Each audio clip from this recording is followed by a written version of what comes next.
हमने आंखों से देखा है। ठीक है, दूसरे दिन दरबार लगी। जैसे ही वह भिक्षुक शिक्षक दरबार में पहुंचे, उन्होंने कहा नहीं, तुम वहीं खड़े रहो, तुम्हारी जगह वहीं है जहाँ उस दिन खड़े हुए थे, तुमको यहाँ बैठने का अधिकार नहीं। तुम कोष से सब्जियां चुरा कर ले गए और अपने बक्से को भर लिया तुमने, तुम कोषागार को लूट रहे हो, तुम क्यों न तुम्हें फांसी दी जाए, इसको फांसी दे दो। फिर उस क्या किया शिक्षक मंत्री भिक्षुक ने हाथ उठाया, उसने कहा महोदय आपने मौका नहीं दिया मुझे, आपने एक तरफा निर्णय सुनाया, फिर आप गलती कर रहे हैं, फिर अब क्या तुम कहना चाहते हो? अब तो आंखों देखा लोग देख करके आए हैं, कहीं आंखों देखा और कानों सुना भी झूठा होता है। कभी कभी ऐसा भी होता है, कहीं ऐसा कैसे हो सकता है? कहीं नहीं, कभी कभी ऐसा होता है महोदय। अगर आपको कोई शक है तो आप बताइए, कहीं क्या तुम यहाँ से कोष से ले जा करके बक्से को खोल करके सर्फियां नहीं लगते हो, बक्सा नहीं खोलते हो डेली घर में? कहीं मैं डेली बक्सा खोलता हूँ और घर जाता हूँ, ये बात बिल्कुल सही है आपकी, लेकिन क्या करता हूँ ये आपकी बात गलत है जो आप मुझ पर ब्लेम लगा रहे हो। कहीं वो कैसे गलत है? कहीं ठीक है, आप इसकी परीक्षण कर लीजिए, क्योंकि आंखों देखा और कानों सुना झूठा होता है, ये मैं परिपक्व हूँ, ये मेरी बात बिल्कुल सच है। बादशाह ने दरबार को खत्म किया, खत्म करने के बाद उसको साथ में लिया, उनके साथ मंत्रीगण हुए और साथ में उसके घर पहुंचे। घर में उस बक्से को देखा गया, बक्से को कहा खोला गया, तो भिक्षुक ने शिक्षक ने क्या कहा? उसने कहा नहीं महोदय आप अपने से देख लीजिए। चाबी उन्होंने पकड़ा दिया और जब बादशाह चाबी खोल करके बक्सा देखते हैं तो क्या देखते हैं? अचंभित हो जाते हैं, पसीना पसीना हो जाते हैं वो, और चुप होकर के पीछे लौट आते हैं। तब मंत्रीगण जाते हैं तो मंत्री से कहते हैं जरा आप लोग भी देखो। तो मंत्रीगण जाकर देखते हैं, बक्से को खोलते हैं, वो भी पानी पानी हो जाते हैं, वो भी चुप हो जाते हैं। तो उसने कहा क्यों बादशाह महोदय, क्या आप मेरी बात से सहमत हुए कि आंखों देखा और कानों सुना भी झूठा होता है? उन्होंने कहा हाँ ये हो सकता है, लेकिन तुमने ऐसा क्यों किया? जो इसमें दिखाई पड़ा, जानते उसमें क्या दिखाई पड़ा? उस भिक्षुक का वही पुराना वेश, कमंडल, उसके पुराने वस्त्र और उसकी फटी चप्पल उसी बक्से में रखी हुई।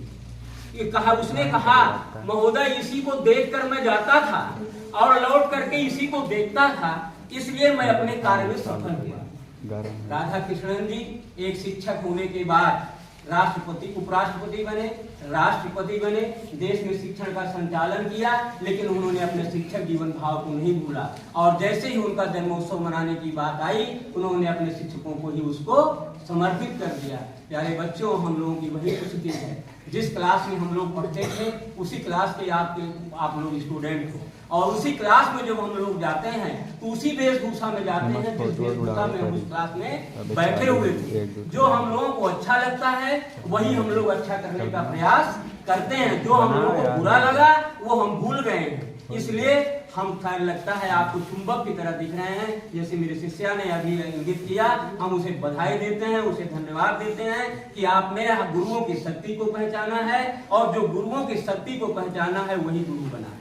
दूसरे की बस की बात नहीं है, गुरु बनना आसान नहीं है। गुरु वही बन सकता है जो शिक्षक समाज से लेकर के जगत में जितने भी प्राणी जीव जंतु हैं सबको अपना गुरु मानकर चलता है। आपको ढेर सारी शुभकामनाएं। समय बहुत ज्यादा हो रहा है, मैं प्रधानाचार्य जी का हम लोगों को आहूत आशीर्वाद प्राप्त होना है ढेर सारी मात्रा में। हम प्रधानाचार्य जी को तहे दिल से अपने परिवार की ओर से, बच्चों की ओर से, सबकी ओर से बधाई देते हुए इस दिवस की अनुरोध करते हैं कि आप अपने शब्दों से हमें प्रफुल्लित करने का यत्न करें। आदरणीय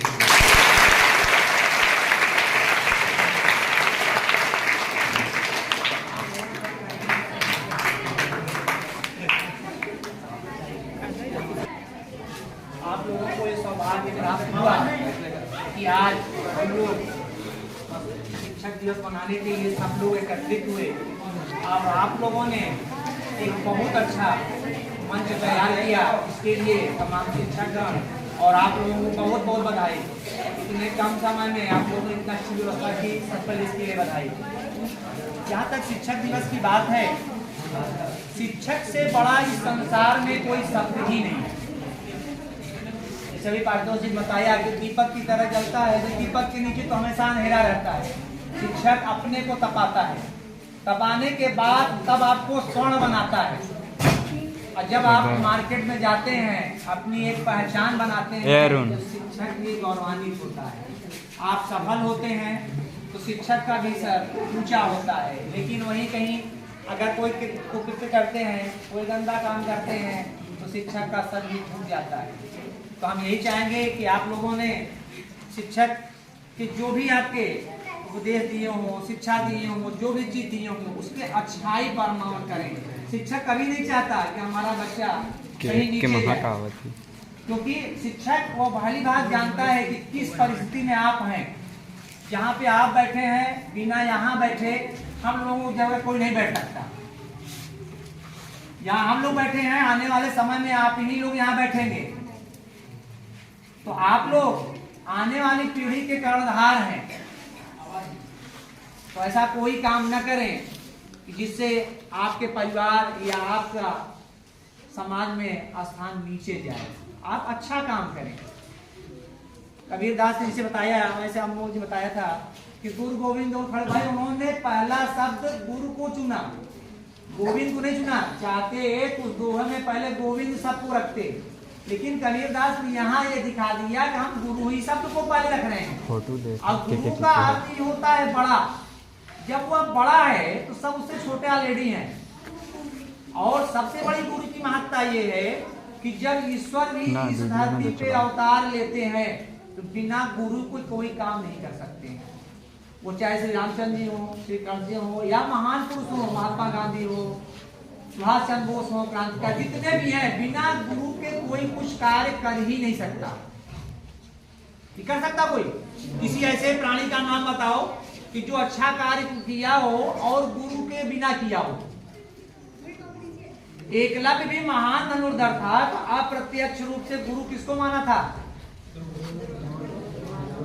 अप्रत्यक्ष रूप से माना था। इस बात को यह प्रमाणित करते हैं कि बिना गुरु के कोई काम नहीं हो सकता। अगर अंतरात्मा में भी अपने ईश्वर को मानते हैं गुरु, तो वो भी एक गुरु हैं। गुरु की महिमा के बारे में जितना कहा जाए वो कम है। और तमाम साथियों ने बताया कि सर्वपल्ली राधाकृष्ण जी का जन्म दिवस था। जब उनके सम्मान की बात आई तो तमाम लोग इकट्ठे हुए और सबने सोचा कि इनके जन्म दिवस को मनाया जाए। उन्होंने कहा नहीं, यह दिवस शिक्षक दिवस के रूप में मनाया जाए तो वो भी प्रफुल्लित होंगे और आने वाला समाज वो भी प्रफुल्लित होगा। तो उस दिन से शिक्षक दिवस मनाया जाता है। समय का बहुत अभाव है, इसलिए हम चाहते हैं कि बस इसे खत्म कर दिया जाए। और आप लोग, हमारे एक संदेश है कि आप अच्छा से अच्छा पढ़ें। आप आते हैं शिक्षा लेने के लिए। जब